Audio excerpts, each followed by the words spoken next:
Talking, but I will say a couple things about each piece, and I don't love talking before we play. So that tango was written by Diane Reeves, who is a singer, and it's pretty rare, I think, for singers to write music without words, and so that's why that piece is especially special to me. I think it's really interesting. And our next piece by Melva Liston, who was a great jazz trombone player, and I feel like her sound is just such a great reminiscent, really like low and warm and cozy, which we need in these times. And so normally I play this next piece on flugel. Just have a regular trumpet today though, so I'll try and make up for the extra warmth with one of my fancy mutes over here. So here is Just Waiting.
a lot of these arrangements and pieces that we play together, we put together ourselves. Either Nilko found a tune or I found a tune and we're like, oh, this would be so good to play together. There's not a ton of music that's written specifically for trumpeting and guitar, so a lot of it we have to find ourselves or somebody else makes for us. And so that is the case with this next one. I do a lot of home recording gigs, just sitting in my living room and somebody gets to pay me to record something for them, which is so nice. And so someone contacted me from somewhere, I don't even remember, and he was a guitarist, I think in Europe, and he's like, oh, it'd be so great to have you play trumpet on this recording. And I love Satie's music, and I hadn't really thought of this tune specifically for trumpet and guitar, but this person arranged it, and so I got to record it, and then I was like, well, I want to record it and I want to make it happen, but I really want to take the arrangement and then perform it all around. And he's like, yeah, of course. And so that's how we got it. So here is Should Not Be Number One.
So now I'm talking because we're going to Spain.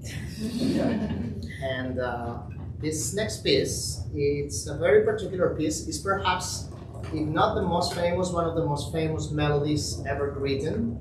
And very few people know it is a guitar concerto. by the great Spanish composer Joaquín Rodrigo, Concierto de Aranjuez. Joaquín Rodrigo was in the beautiful town of Aranjuez with his wife, and he was a man of the century. He was born in 1901 and he died in 1999. So this piece made him very famous, as well as made the town of Aranjuez in Spain very famous. And as a matter of fact, every day at 6 p.m., the bells of the church in that town play this melody. So it's very engraved in their lives, in their souls. So it's a concerto in 3 movements for big orchestra and guitars, a soloist. And Rodrigo himself set the second movement, which is the famous melody that you're going to hear and probably recognize. He set it to a poem that his wife wrote in French, and it's a love poem that also it's twice love. It's love to a partner and also love to the town of Aranjuez. So this is an arrangement by Joaquín Rodrigo on a text by his wife on the second movement of the Aranjuez concerto.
stay in Spain for a little bit, and this next collection of pieces are arrangements of folk songs from very old times by Manuel de Falla, who was one of the most important Spanish composers.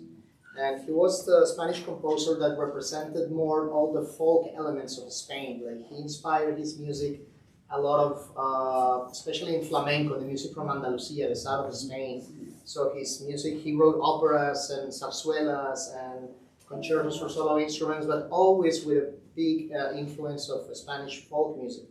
So this is a collection of songs. And they are all, the text of the songs are based of what we call in Spain and South America like sayings, right? Like things that are very truth and that we say in a very colloquial way. Like today I was talking to my partner about can you tell me a saying in English? And we were having a hard time finding one. Maybe later you could tell us one. Because we have tons in Spanish. Like that's what your mother or your grandmother will tell you every day. Like something like, it's better to have one bird in the hand than 1,000 flying. Right, like so things like that. So these songs are very colloquialisms and things like that, and we have that in South America. We grow up with them. My grandmother used to say that we come to this planet just to make sure all those things are true. So the first one says that there is a drop, a piece of cloth that is stained, and for that reason, it lost its value.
Other song talks about if your ceiling is made out of glass, you should not throw stones to the ceiling of your neighbor.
This is called Asturiana, or a song from Asturias, another region of Spain.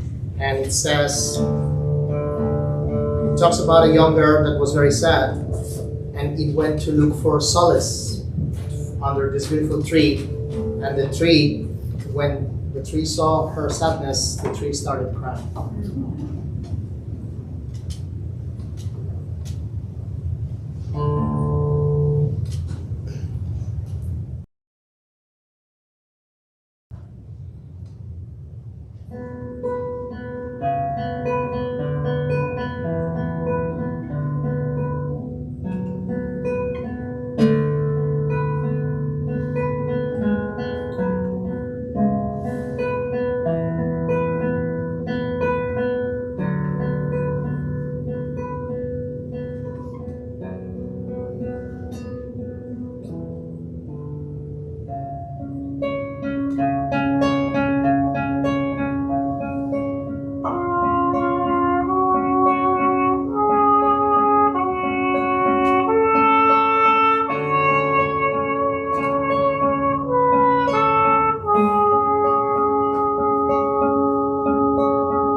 This is another sad, slow song, very Andalusian. It's called Nana. It's a versus or a cradle song.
This is a love song, and it says, the same way you came, the same way you can go. Anyways, I already had you.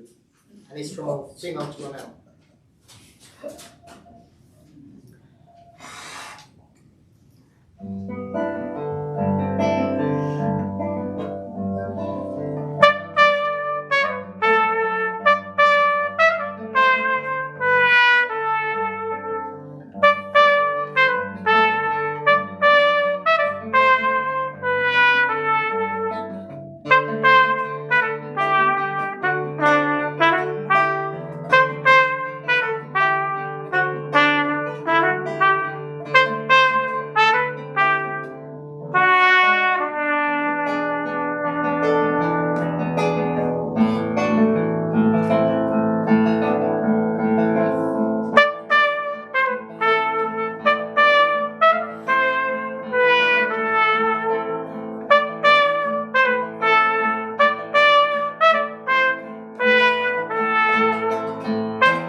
And this last one from the set and this first half of the program before our break is called Polo, which is a traditional dance from Andalusia as well.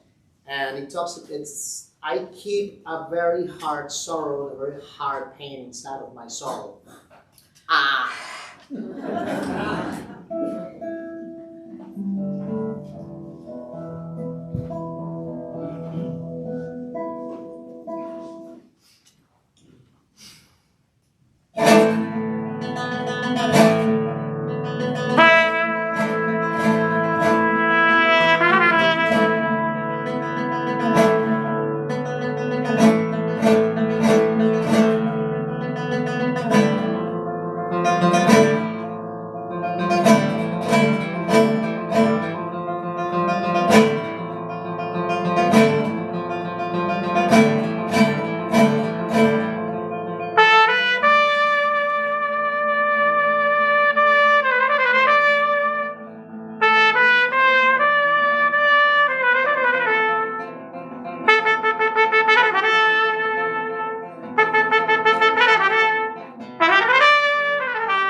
So well done.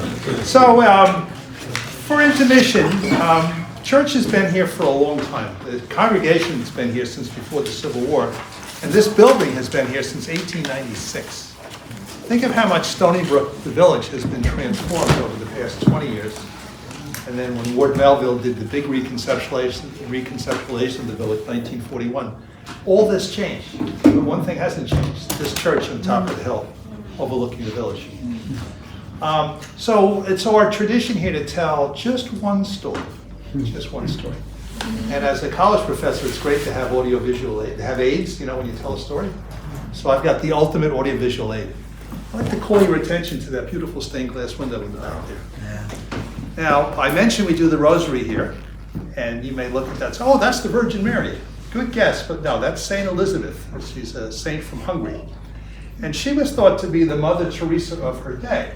So Mother Teresa, She obviously didn't take a vow of poverty, so the Lenten cross is kind of assures it, but you see she's got gold slippers there, and she's obviously well dressed. But she was thought to be the Mother Teresa of her day because she had a particular affinity to the poor. And we all talk about a spiritual journey. I began my spiritual journey in the Roman Catholic Church, and I was trained to be an altar boy back when the Mass was in Latin. So during Vatican II, they changed it on me. So, but I do recognize, if you look on the left and the right, there are two different little urns there, and they say caritas, which is Latin for charity. So she's supposed to be the embodiment of charity. Other question that people often ask me that is, they say, is that a Tiffany window? And the answer is no, it's not a Tiffany window. It's the German equivalent of Tiffany. So if you look in the right-hand corner, you'll see it's Mayer and Company from New York and Munich. And the window commemorates, notice on the left-hand side, Jonas Smith, and on the right-hand side, Nancy Smith, his wife. People think of this village and think of Ward Melville as the first really wealthy person from this area. Well, that's not true. The first millionaire from Stony Brook actually was Jonas Smith. And Jonas Smith he was related to the Smith family. I don't know what the falling out was, but apparently he came to Stony Brook with nothing but an axe and $1. But he was very hardworking, and at the height of his career, he owned equity positions in 40 ships that used to sail between the Caribbean and here, and also to back and forth to Europe from here. To give you some idea of their wealth, many of you are familiar with the Three Village Inn, large restaurant. Next time you go there, you'll see a plaque in honor of Jonas and Nancy Smith. That was their summer home. At the height of his career, he had mortgages on most of the properties in Stony Brook. Now, they did not end up having children, but they were, and you'll notice he died in 1876, and this building has been here since 1896, and his wife died in 1875. So they actually died before the church was built. So you say, gee, that's odd. How did that happen? Well, the land that we sit on, although they didn't have children themselves, they were very close with their niece, Elizabeth Pettit Norton, I believe was her name. And she's the one who donated the land that this church was built upon. And at the time the church was built, she commissioned that beautiful window. So that's a little bit of All Souls history. Okay, a couple of things before we go into the break. Remember, just so you want to hold up that jar, remember the little thank you for the musicians. Remember, if you want to be on our mailing list, I won't ask you for money for this, but I will send you invitations to our events. Just put your name and email here, so that I'll leave that up here.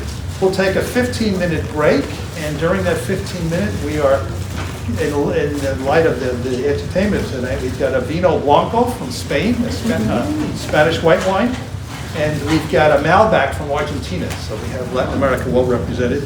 Unless you think all we do is drink here, we have water as well. And Steve Velasquez, one of our wardens, brought cookies as well. So we've got an arrangement of cookies, Girl Scout cookies. So we've got arrangements. It's the first time I think we served cookies since COVID hit. So we had that. There are 2 trash bags. I feel like a stewardess must say this. There are 2 trash bags, one at the front and one in the back here. So when you get your empties, just put them in here, either here in the front or the back. We will take a 15-minute break. We do not have a pretentious guy in a tuxedo playing a triangle. We'll do something far more impressive at the end of 15 minutes. We'll ring the bell and flick the lights. So enjoy your intermission. Come back in 15 minutes. Thank you.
So now we're gonna go to Brazil, but we are going to keep on speaking in English.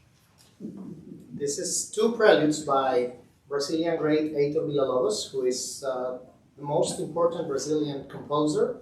He was a very important figure, just like the Falla in Spain. Villa-Lobos wanted to be a classical composer, just following the European tradition, and then he went on a scholarship by the famous pianist Arthur Rubinstein to study in Paris, like 1920s, when everybody was there. And Villa-Lobos absorbed very quickly everything he had to in order to become a very known European composer. He started to get published and started to become famous. But he always had this important innate responsibility of sharing and exploring, especially native traditional chants from the Amazonas region in South America, especially from Brazil. So he started to put all these folk elements in his music. And he was a multi-instrumentalist. He grew up playing traditional Brazilian music before becoming a classical composer. And he played the cello, the bassoon, the trombone, and he was a very, very fantastic guitarist as well. And eventually, when he became such a good composer, he became like our Rachmaninoff. Like, he is the Bible for us classical guitarists. He wrote the most difficult and intricate and effective etudes and preludes, and the wonderful guitar concerto. Check him out, Heitor Villa-Lobos, incredible symphonies and operas. And this is two preludes for guitar. Number 3 is an homage to Bach. So you can feel there is some contrapuntal techniques in the style of Bach, but also with a lot of like native chants and traditional indigenous melodies from Brazil. And then the second piece, it's prelude number 1, is dedicated to the native people of the area of Rio de Janeiro in Brazil.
solo as well. The piece that I'm going to play, I actually wrote when I was at doing my master's at Peabody, but it later got finalized when I was doing my doctorate here at Stony Brook. And this is titled As I Am. It became the title song of my first album, originally for flugelhorn also. I just couldn't bring the flugel today.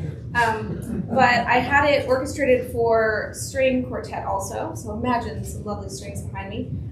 But this is it's sort of like a ballad. It's a little bit sad, sort of yearning kind of piece, just sort of wanting, one of those, like, you step out in the world. I wrote it when I graduated, and I was like, all right, hello world, like, please hire me, like, take me as I am. I'm ready to do the thing. So that's the energy we're going for. So here is As I Am.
última vez.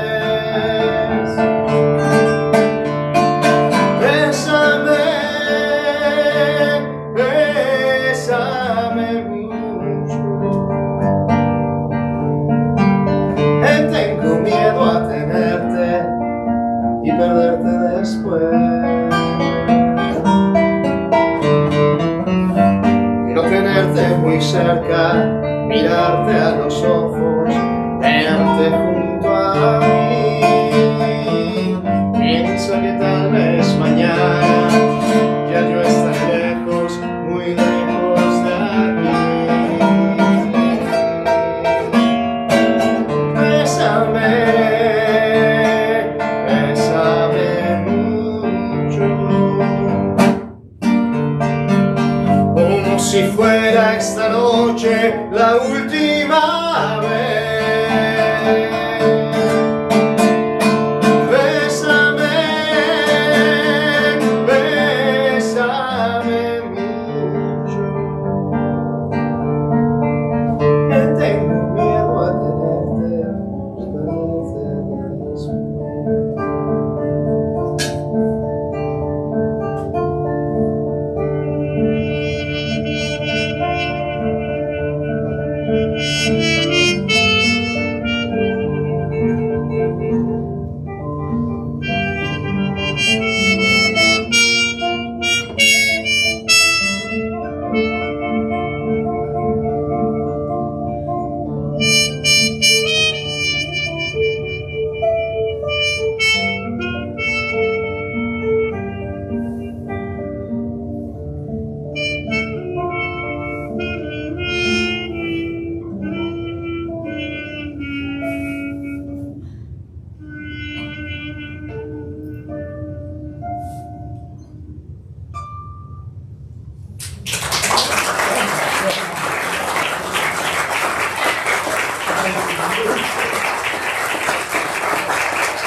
Gracias.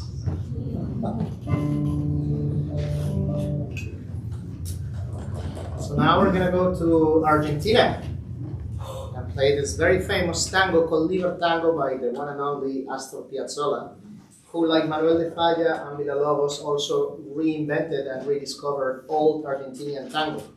Astor Piazzolla, like Villalobos, went to study in Paris with the greatest teacher of all times called Nadia Boulanger, who was not only the teacher of a few of the most important composers in history, but she also discovered what's American music today. A few of the most famous American students of Nadia Boulanger were Aaron Copland, George Gershwin, Leonard Bernstein, Philip Glass, and even Quincy Jones studied with Nadia Boulanger. She was really one of a kind, an incredible teacher.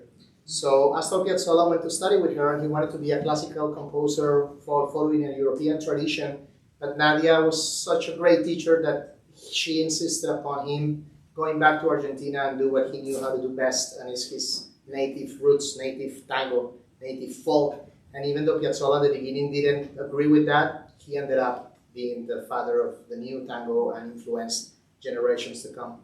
So this is one of his most famous tangos by Astor Piazzolla.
And to close this eclectic program, thank you very much for having us today.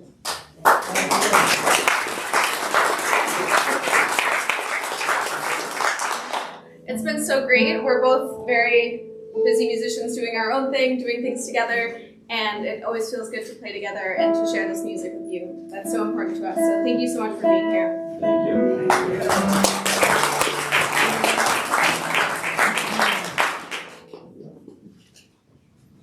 This is a very famous Brazilian choro piece. Feel free to dance.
If anyone has any questions they'd like to ask the musicians.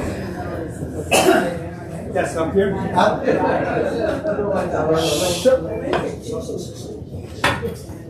So you mentioned there weren't many pieces for guitar and trumpet, and I kind of see why, because they're like two extremes, but how did you get together, and why aren't there many pieces for guitar and trumpet? We played a gig at downtown at the Jewish Museum, and it was an opera written in the Holocaust, a children's opera performed by children, and we were in the band. And I remember Yilko was like, oh, we should play together, we should totally do it. And then I went on tour for like 4 months, and then I was like, okay, let's do it when I'm back. And so then we made it happen, and then had to find music. So we each took from like the things we knew like that had been done before. So like the Defia, for example, the 7 songs, that's been done on trumpet before. Even though it's such great music, it's hard. It's written for voice. It's very like operatic. It's meant to be sung. There's songs. So on the trumpet, it doesn't transfer as well. So I know personally that's why not everyone is playing it. But some of the other music, like you found, from years and years of you playing it.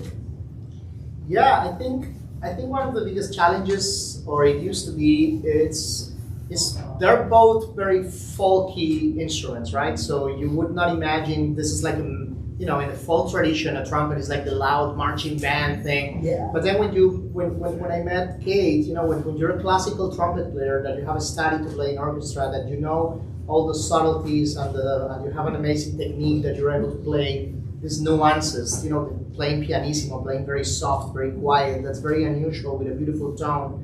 So then in the guitar world, it's also like a folk instrument. You play Beatles, you play whatever, but it's difficult for the guitar to sound loud. But again, when you develop the technique and you have a good instrument and you spend years taking care of your nails and you know how to play loud, which is true, then we were like, let's take this challenge and see what happens, because I'm pretty sure we're both capable to adapt.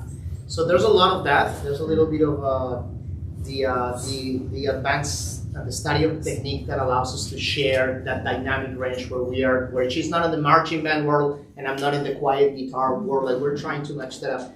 So then what we're trying to do is to show that is possible, and to develop and maybe inspire composers or to write our own pieces, so that to see that this format is possible to be understood this way, and it can be fun in this realm as well.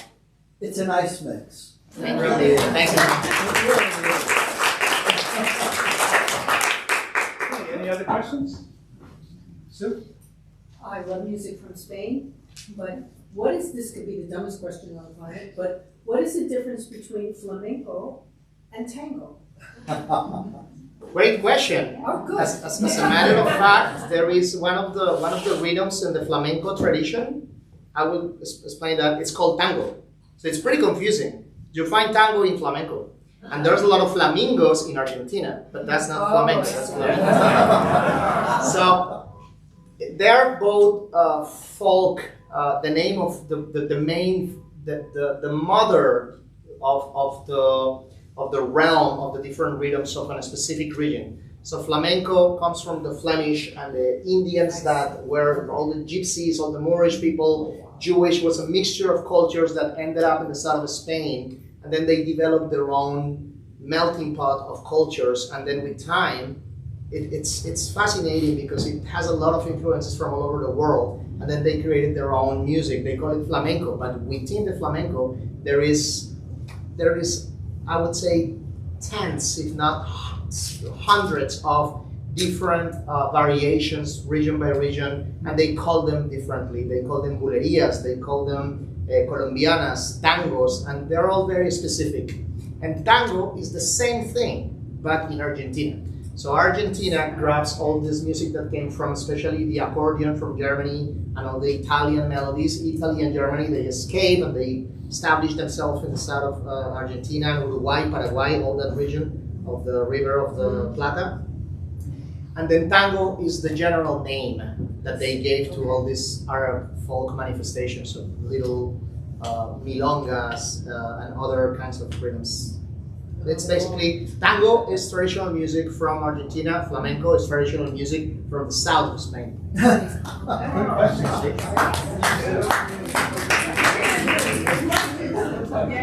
Any other questions? I could have started with the end. Yeah. Steve, you had a question?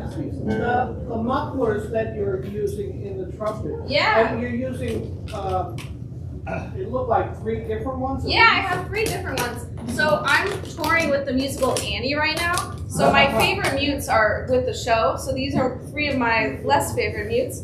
But we have the straight mute, and then the Harmon mute. That's like the one that everyone knows is Miles Davis. And then we have a cut mute. So they're all different sounds, like different timbres. And so sometimes I'll see music where they've written for each specific mute. But here, because we're sort of making our own music based on these arrangements, I'm choosing which ones to use at different times. I did grab the wrong one at one point. Maybe you noticed, maybe you didn't. Who knows? But But yeah, they're all different sounds, and I actually have like a whole bucket of other options back home too. So we have a lot of them as trumpet players. Is that what your flugelhorn is also? My flugel is sleeping at home. Yes, he's very tired. Okay. Any other? Steve, one more question. Just one more. When you're playing with them, are you playing at the same like volume that you normally would play, and then it just reduces it? Yeah, some like you can push it more. Like if I played the same, I mean it's hard to measure exactly like how loud I'm playing on each mute, but like regular volume trumpet, and then if I did the same thing into the mute. So it doesn't necessarily sound softer, it's just different, but because of the different resistance that happens, like when I play the trumpet through the mute, it gives me like different strength, so I could play much quieter with this just because of the way the mute is. So you get different benefits from it. One more question. So when you were at Stony Brook, did you study at all or interact with Tom Manuel? No, I didn't. Okay, because he's the founder and runs the jazz bar here, Mm-hmm. and he does a lot of programs with guitarists. He's a trumpeter and he plays with guitarists. So. Oh, I have to connect. Yeah. Oh, wait, we should connect. And he's connected to We the should all church connect. with that. Yeah. Tom Manuel, most of us know him from the jazz club. Right, that's what I said. Tom is also a very talented Pentecostal preacher. Yeah. And Tom preaches here every month at the morning prayers. Go our separate ways. Thanks again to the artists tonight. Thanks very much.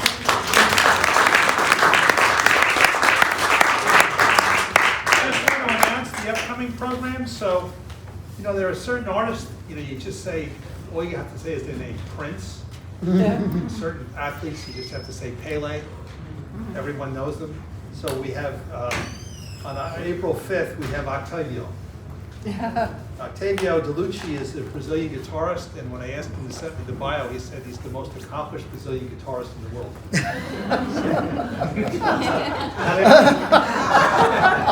And he's performed here several times, and he seemed to reinforce that. So that's Octavio on October 5th. May 3rd, we've got something a little bit different. We've got a serenade duo. Ooh. And this is an award-winning ensemble, the Serenade Duo, featuring flutist Michelle Laporta and guitarist Gary Salter, who are husband and wife, by the way. Ooh. They captivate audiences of all ages with their friendly stage presence, informative and engaging conversation, and sensitive playing of culturally diverse repertoire. And Artists International Distinguished Chamber Music Award recipients. The duo has performed concerts at Carnegie Hall, Berkin Concert Hall, and they're going to be at All Souls. And on June 14th, we have a group of doctoral students from the university called the Whitman String Quartet, which is composed of doctoral students and graduates from Stony Brook University. So those are the next three programs. So thank you for coming. We do this every month, and hopefully we'll see you for Octavio on April 5th. Thanks for coming. Thank you.